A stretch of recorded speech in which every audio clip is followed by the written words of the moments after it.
we're going to be talking about dahlias at the moment, and it is actually November, and normally they would be completely black and dead from the frost, but this year they've carried on. Anyway, these ones here, they've still got sunflowers on. They're actually grown from seed, so they weren't bought in a packet, so we actually grew these ourselves. Just to show you, there is a bit of variation. That's the same colour, but it's a bit more double. This one is a bit spidery and it's kind of orange. So one of the beauties of growing these things is you never know what's going to turn up. Anyway, the seeds are here.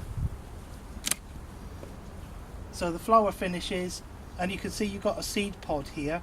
All you need to do is just take that one off and dry it out. But I can't really show you the seeds now because it's a bit damp. So when it's dry, there'll be a lot of little black seeds in the base, and those are the ones that you sow in the spring.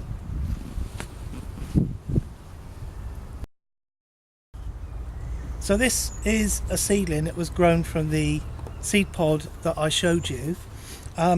This one is now about 4 or 5 weeks old from seed, so it grows quite rapidly. Once it's hardened off, what we do is we plant it out. So I'm just going to go and plant this one to show you what you need to do with yours.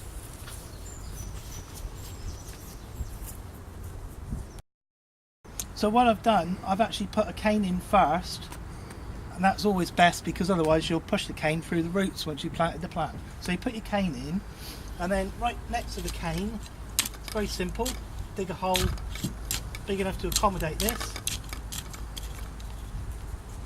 give it a squeeze, make sure it's nice and moist, pop it in the hole,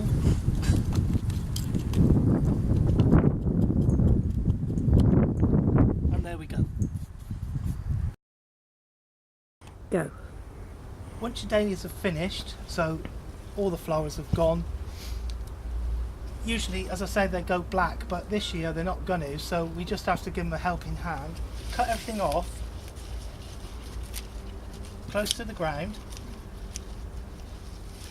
and what you'll see is that dahlias have got hollow stems, so there's a hole going right down through the middle. This does become relevant.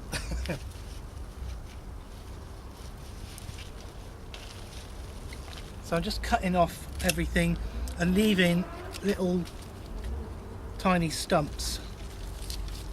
There's your tuber, which is going to store all the goodness over the winter and allow it to grow next year. But as I said, they've got hollow stems. So here we are. Here's the dahlia ready for storage. Remembering it's got a hollow stem, so it could be full of water. So what we do is we turn the whole thing upside down in the tray and leave it there for a couple of weeks in a frost-free place, such as a shed or a garage or somewhere where it's going to be nice and dry. Leave it for a couple of weeks, and then if you want to, you can cover it in newspaper, wrap it up and leave it until about March. In March you should have these little tiny buds coming up from the base. When you see those, you turn it up the right way, put a little bit of compost in the tray, wait until the shoots come up until about this high, and then harden it off, ready to plant out the same way as I did the seedling. And that's dahlias in a nutshell.